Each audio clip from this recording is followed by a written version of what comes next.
Welcome to MH Math Facts. Today we're going to be talking about finding the LCD. You may be asking, LCD, what is that? So the LCD is the lowest common denominator.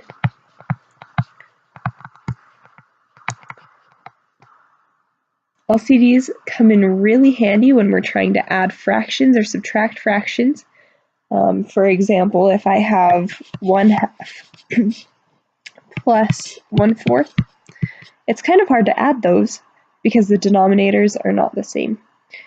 And so 1/2, that's the same as 2/4. Now we can add those because they have the same denominator. And we can just add the numerator. And we get 3/4. Now you might be asking, why is it important that it's the lowest common denominator? Well, technically we can add and subtract fractions even if we just have a common denominator that's not the lowest one. But the numbers you're going to be working with are going to be a lot easier to work with when you're dealing with the LCD. So 1/2 plus 1/4, that's not too bad to deal with, but sometimes we end up with fractions that it's not super intuitive what the LCD is. So let's go over a method that will help us be able to find the LCD. To start out, we need to factor out both of our denominators. I like to do that using a factor tree. So I'll come over here, 110. Let's see.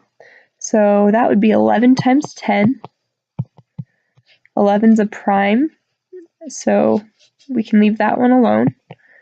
And then 10, that's 2 times 5, and both of those are prime numbers. Okay, and then 25. Let's see, that's just 5 times 5. And both of those are prime numbers. So 110 is really 11 times 2 times 5. And then 25 is just 5 times 5. Now, if we have the same number in the denominator on both of them, the prime factorization is going to have to be the same. So we're going to figure out what that denominator is going to be based off of our prime factorization. So let's start with our first number. We're going to copy down exactly its prime factorization.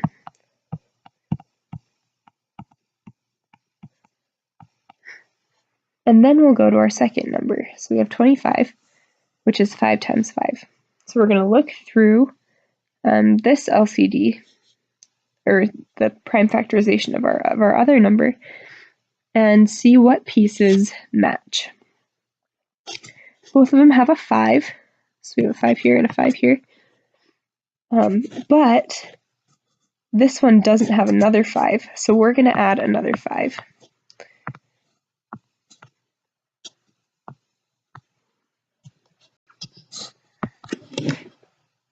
So our LCD is going to be whatever 11 times 2 times 5 times 5 is. And I'll save you the work of multiplying that all out, and that's going to be 550. So we're going to end up with two fractions that are both over 550. Now the easiest way that I found to convert these from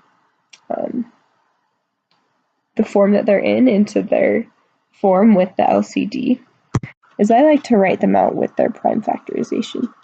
So 1 over 110, that's 1 over 11 times 2 times 5.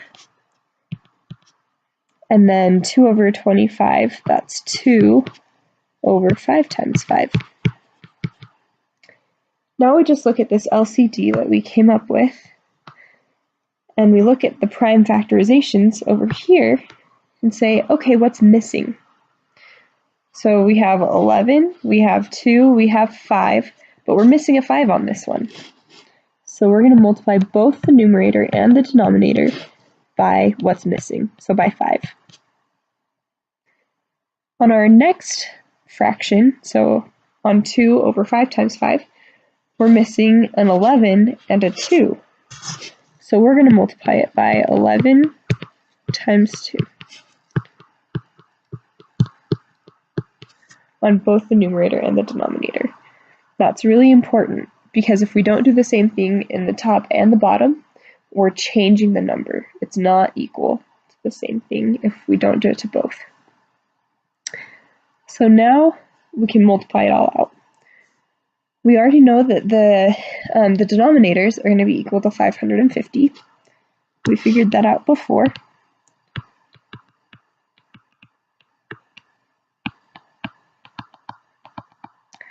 And so we just need to multiply out the numerators. In our first fraction, 1 times 5 is 5. And in our second fraction, 2 times 11 is 22, times 2 is 44. Now, at this point, you might be thinking, hey, those fractions are going to simplify, and you might start trying to simplify them. Stop right there, because we don't want to do that. That'll undo everything we just did. It's okay that they can be simplified. They need to be in this form so that we can add them together. Okay, so since the denominators are the same, we can just add the numerators. 5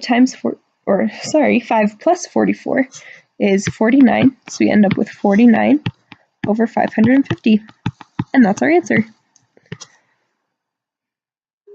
Let me know if you have any questions. Good job, and see you next time.